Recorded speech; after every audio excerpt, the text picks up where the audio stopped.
सर्वोच्च न्यायालयानं रुग्णालय, शाळा, कॉलेजेस, बस स्थानकं, क्रीडा संकुल आणि रेल्वे स्थानकं यासारख्या महत्त्वाच्या सार्वजनिक ठिकाणांवरून भटक्या कुत्र्यांना पूर्णपणे हटवण्याचा आपला 2025चा जुना आदेश कायम ठेवला आहे।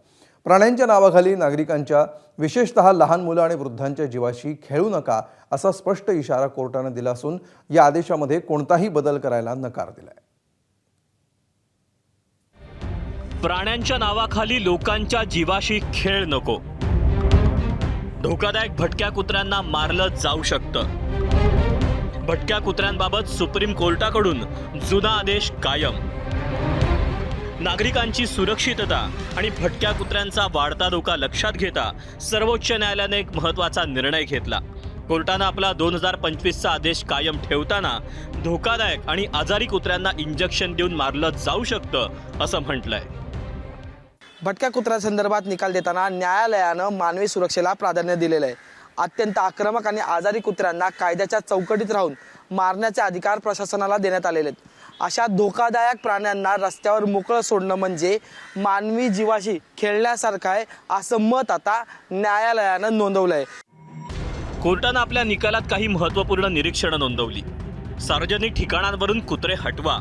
रुग्णालय, शाळा, कॉलेज आणि बस स्थानकांवरून भटक्या कुत्र्यांना पूर्णपणे हटवा। प्राण्यांच्या संरक्षणाच्या नावाखाली नागरिकांच्या जीवाशी खेळ करू नका। हिंसक आणि आजारी कुत्र्यांना दयामरण द्या। आक्रमक, हिंसक, रेबीजग्रस्त कुत्र्यांना मारण्याचे प्रशासनाला थेट अधिकार आहेत। धोकादायक कुत्र्यांना रस्त्यावर मोकळं सोडणं मानवी जीवनासाठी घातक ठरू शकतं। राईट टू लाईफला प्राधान्य द्या।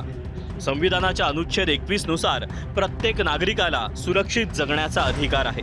लहान मुलं, वृद्ध आणि पर्यटकांच्या सुरक्षेला प्राण्यांपेक्षा प्राधान्य द्या।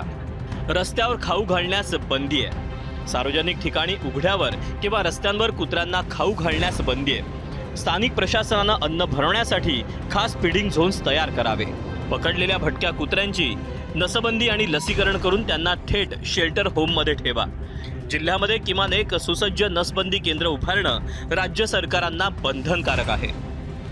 महत्त्वाचं म्हणजे जो अधिकारी निर्देश पाळणार नाही त्याच्यावर अवमाननेचा खटला चालवला जावा असं म्हणत न्यायालयानं याआधीच्या सर्व याचिका फेटाळून लावल्या।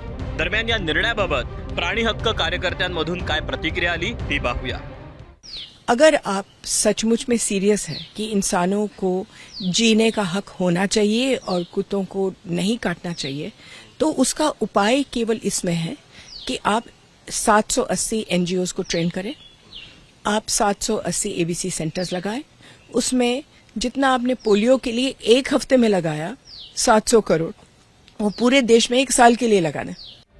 सर्वोच्च न्यायालयाचा हा निर्णय मानवी सुरक्षितता आणि प्राण्यांचे हक्क या दोन्हीमध्ये समतोल साधण्याचा एक महत्त्वाचा प्रयत्न आहे। नागरिकांचा सुरक्षित फिरण्याचा अधिकार हा कोणत्याही प्राण्याच्या अधिकारापेक्षा सर्वोच्च आहे, हेच कोर्टानं स्पष्ट शब्दात अधोरेखित केलं।